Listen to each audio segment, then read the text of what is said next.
দেখো তোমরা জানো যে ঈদের আগে গরু নিয়ে কি ধরনের একটা হরতাল হয়েছে, কারণ আমার হিন্দু সমাজের কিছু ভাইয়েরা তারা বলছে যে গোহত্যা বন্ধ করা হোক, কারণ গরু আমাদের ধর্মিক দিক থেকে আমরা গরুকে মা মানি। ঠিক আছে, ঠিক একইভাবে যখন গোহত্যা বন্ধ করার একটা চলছিল, তখনই সেই সময় সরকার চেঞ্জ হওয়াতে সরকারও বন্ধ করলো যে গোহত্যা বন্ধ। সেই সময় মুসলমান ভাইয়েরা আবার মিছিল বার করলো, প্রোটেস্ট করলো যে গরু হত্যা যখন বন্ধ হবে তখন সব দিক থেকেই বন্ধ হবে, কারণ গরুকে আমরা চাই যে গরুকে তারা রাষ্ট্র পশু হিসেবে ঘোষণা করুক। अस्सलाम वालेकुम। अभी हम लोग हैं हमारे ईदगाह में बकरीद का नमाज पढ़ने के लिए आए हैं और हम सब चाहते हैं कि देश में भारत सरकार गाय को राष्ट्रीय पशु घोषित करे, क्योंकि हिंदू धर्म में गाय को एक पवित्र जानवर माना जाता है और हमारे हिंदू भाई गाय को गौ माता बोलते हैं। तो हम उनकी आस्था का सम्मान करते हैं, उनकी आस्था का इज्जत करते हैं। इसलिए भारत सरकार से अपील है, रिक्वेस्ट है कि गाय को राष्ट्रीय पशु घोषित करे। কেন ঘোষণা করুক? কারণ এই গরু বাইরের দেশে রপ্তানি করে কোটি কোটি টাকা কামাচ্ছে সরকার। তাহলে যদি মাই হয়, তাহলে দেশের ভেতরে যখন এত সমস্যা, তাহলে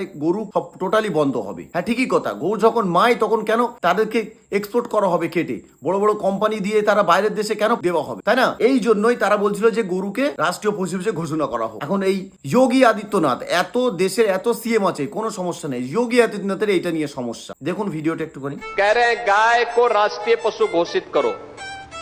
अबे हमने कहा कि गौ हमारी माता है, जन्म जन्मांतर का नाता है। क्या मां और पुत्र के बीच में कुछ घोषित करने की आवश्यकता पड़ती है क्या? হ্যাঁ, এখানে যোগী আদিত্যনাথ কি বলছে? উত্তরপ্রদেশের মুখ্যমন্ত্রী তিনি বলছেন যে আমরা গরুকে মানি মা হিসেবে, তাতে আমাদের কোনো স্বীকৃতি দেওয়ার কোনো দরকার নেই। ঠিক আছে, যে রাষ্ট্রীয় পশু হিসেবে স্বীকৃতি দেবে সব কোনো দরকার নেই, আমরা গরু হিসেবে মা হিসেবে মানি। কেন বলছে জানেন তো এই কথাটা? কারণ এটাই আমার হিন্দু ভাইদের মাথার ভেতরে এটা ঢোকাচ্ছে যে এটা আমাদের মাতা মাতা আমরা মানি, কিন্তু রাষ্ট্র পশু হিসেবে ঘোষণা করবো। কারণ কেন করবো না? কেন রাষ্ট্র পশু হিসেবে ঘোষণা কেন করবো না? যে যদি পশু হিসেবে ঘোষণা করে দিই, তাহলে আমরা আর এই এক্সপোর্টটা করতে পারবো না বাইরের দেশে, সেখান থেকে কোটি কোটি টাকা কামাতে পারবো না, আর আমাদের এই রাজনীতির জন্য খরচাও করতে পারবো না বন্ধু। এই জন্যই এদের হচ্ছে এই ব্রেন ওয়াশ, বুঝতে পেরেছো? আসুন এবার বলি যে 1 জুন থেকে কিন্তু আমাদের রাজ্যে শুরু হয়ে গেছে সরকারি বাসে মহিলাদের যাতায়াত ফ্রি। এটা একটু ভালো করে খোলসা করে তোমাদেরকে বুঝতে হবে, একটুখানি ভালো করে শুনুন। দেখুন, লক্ষ্মী ভান্ডারের জন্য যে প্রকল্পটা ছিল সেটা অন্নপূর্ণা ভাতায় ট্রান্সফার করা হয়। এখন সেই অন্নপূর্ণা ভাতা কত হচ্ছে? 3000 টাকা। এখন এই অন্নপূর্ণা ভাতাটা 3000 টাকা নিতে গেলে তোমাকে 12 পাতার একটা ফর্ম দেওয়া হয়েছে, সেই 12 পাতার ফর্ম ফিল আপ করতে, এবং সেই 12 পাতার ফর্ম ফিল আপে পরিষ্কার কিন্তু করা আছে যে 12 পাতার ফর্ম ফিল আপ করে যে তুমি পাবে অন্নপূর্ণা ভাতা, সেটা কিন্তু নয়।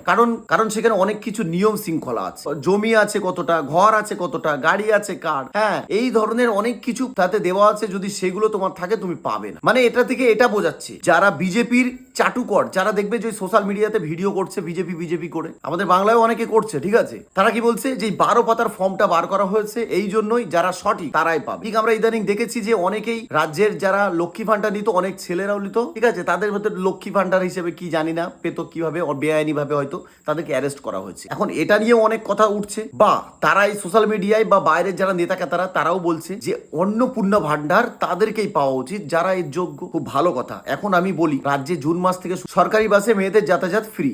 এখন শুনুন, আচ্ছা বলুন তো, সরকারি বাসে প্রত্যেকদিন কারা বেশি যাতায়াত করে? যারা সত্যি যে 12 পাতার ফর্ম ফিল আপ করছে তাদের মধ্যে যারা পাবে অন্নপূর্ণা ভান্ডার, যারা সত্যিকারের গরিব মানুষ তারা পাবে। এখন এই গরিব মানুষের কি এত সময় হয় যে বাসে সব সময় যাতায়াত করে? কদিন যায়? বেশিরভাগ যায় কারা? যারা কাজের সঙ্গে যুক্ত, অফিসে কাজ করে, কোম্পানিতে কাজ করে, সেই ধরনের মহিলারা বেশিরভাগ যাতায়াত। দেখুন একটা ভিডিও একটুখানি দেখে নিন, মেয়েটা কি বলছে, এই কাকিমাটা কি বলছে। এই যে ফ্রিতে যাতায়াত মহিলাদের জন্য কি বলবেন?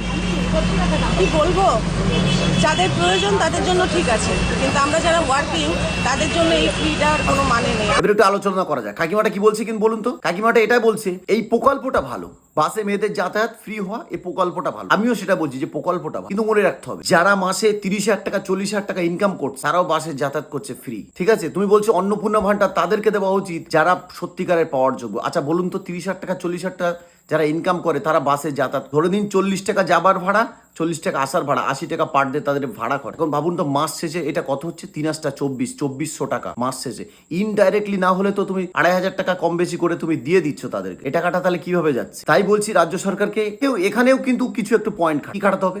যারা যোগ্য তারাই শুধুমাত্র বাসের ভাড়া 30,000 টাকা 40,000 টাকা মাইনে পেয়ে সেও যদি 2,500 টাকা করে মাসে এই খরচাটাও যদি যারা লোকাল বাস চালক আছে তাদেরকে না দেয়, হ্যাঁ, এটাও যদি সরকারি বাসে ফ্রি করে দেয়, তাই এরাও তো পেয়ে যাচ্ছে ভাই। এত যারা যে লোকাল বাসগুলো যারা এই চালাচ্ছে তাদেরগুলো কি হবে? একবার ভেবে দেখেছেন তাদের অবস্থা কি হবে? আপনি তো সব এই সরকারি বাসে করে দিচ্ছেন, আপনার পোশাকার থেকে টাকা দিচ্ছেন এদেরকে, তাহলে এই যে লোকাল বাস যারা চালাচ্ছে, যারা এই ট্যাক্সি চালায়, যারা রিক্সা চালায়, তাদের উপায়টা কি হবে? একবার ভেবে দেখেছেন? যারা মাসে হাজার হাজার টাকা কামাচ্ছে তারাও ভাই তোমার হতে ফ্রিতে চলে যাচ্ছে, ইনডাইরেক্টলি তারাও মাস শেষে 2,500 টাকা 2,000 টাকা কামিয়ে নিচ্ছে। এটা কি ধরনের নিয়ম? এটা একটুখানি ভেবে দেখেছো কি কেউ? এটা একটু ভাবুন যে এটা কি ধরনের নিয়ম। তাই দিদিটা বলছে যে যারা যোগ্য তারাই এই বাসের ফ্রি ভাড়াটা উপভোগ করা উচিত। যাই হোক, ধন্যবাদ তোমাদের সকলকে, সকলে একটু বুঝুন। আর আবার কাল কথা হচ্ছে, সকলে ভালো থাকবেন, সুস্থ থাকবেন।